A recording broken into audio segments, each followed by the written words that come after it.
شخصا آخر كي খাবো।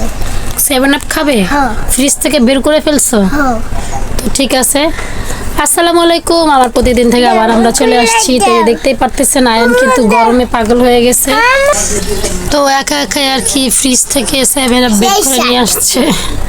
সেই সাথ অনেক মজা। আর এই যে পাশে আমাদের ফ্যানটা, আমরা গরম পড়ছে এত পরিমাণে, একটা চার্জার ফ্যানটা নিয়ে আসছি। তো খুব ভালো সার্ভিস মাশাআল্লাহ, এটা সুন্দর। হ্যাঁ। অনেক চালাইলে সুন্দর। এটা চলে। চালালে চলে? হ্যাঁ। ও মাই গড। তো আসলে এই গরমের জন্য অনেক সমস্যার জন্য আয়ন অসুস্থ, দাদি অসুস্থ, এর জন্য এইভাবে ব্লগ করা হয় না। তো চিন্তা করলাম আজকে আপনার সাথে কিছুটা শেয়ার করি। আলহামদুলিল্লাহ আলহামদুলিল্লাহ আলহামদুলিল্লাহ, কি বলবো আর গরমের কথা। তো যাই হোক, আল্লাহ পাক রাব্বুল আলামিন গরম দিতেছে, আমাদের তো সহ্য করতে হবে অবশ্যই। আল্লাহ গরম সহ্য করার মতন তৌফিক আল্লাহ দান করুক, আমিন। তো লাউ রান্না করব চিংড়ি দিয়ে।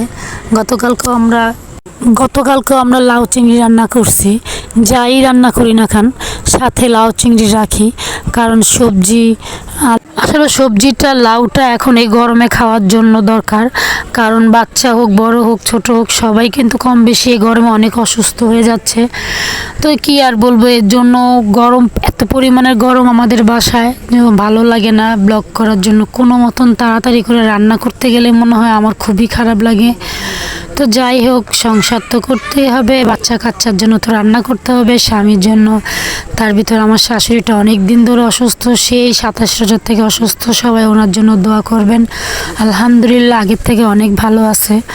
তো লাউ রান্না করলাম চিংড়ি দিয়ে, আর এখানে ফ্যাপসা রান্না করব, ফ্যাপসা দিয়ে আলু দিয়ে রান্না করব। এটা তো আপনাদের সাথে কিছু কিছু শেয়ার করতেছি। আজকে উলফাত আসবে, ওকে নিয়ে ডাক্তারের কাছে যাব।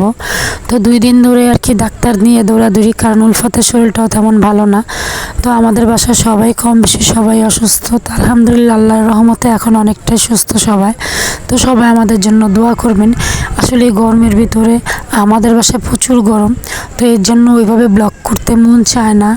তো ভিডিও করি, কিন্তু এডিট করা, ভয়েস দেওয়া মানে গরমের ভিতরে সময় সুযোগ হয়ে ওঠে না। তো যাই হোক, এই তো রান্নাবাড়ি করতেছি, আপনার সাথে কিছু কিছু জিনিস শেয়ার করতেছি। আর অনেক দিন ধরে ব্লগ ছাড়ি না। তো আসলে আপনারা গরমে সবাই কেমন আছেন অবশ্যই কমেন্টে জানাবেন। তো দোয়া করি আল্লাহ সবাইকে ভালো রাখুক, সুস্থ রাখুক, আমিন। তো আমাদের জন্য সবাই দোয়া করবেন। এই তো রান্নাবাড়ি করতেছি, প্ল্যান করছিলাম এক জায়গায় যাব, এর জন্য তাড়াতাড়ি করে রান্না শেষ করছি, কিন্তু প্ল্যান মতো কিছুই হয়নি।